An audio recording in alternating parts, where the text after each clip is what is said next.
Good evening, my name is John. Very short message tonight called the Golden Horns. As you think about it, I hope you think about the golden plates that were buried in the earth for centuries. And I hope you think about the horns on the golden altar in the Jewish temple.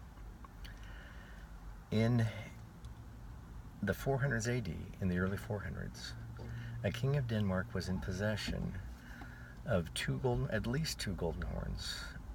We don't know how long he had had them or when they had been created.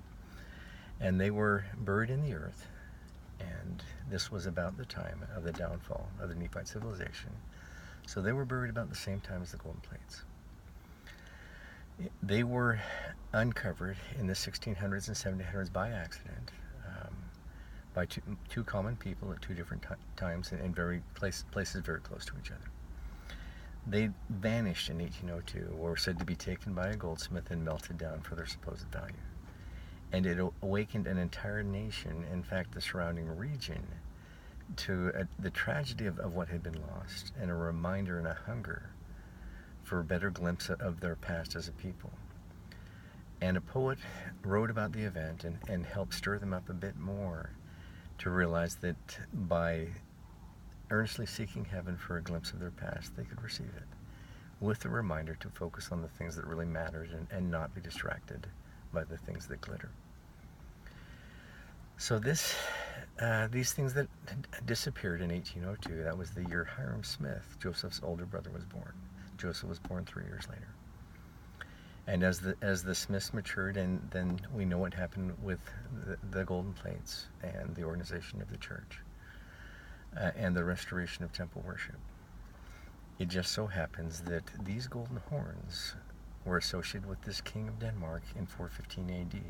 5 years prior, another Germanic people that were known to be in communication with the Danes descended upon Rome and sacked it of its gold and silver, including the gold and silver treasures taken from the Jerusalem temple in 70 AD by Roman legions.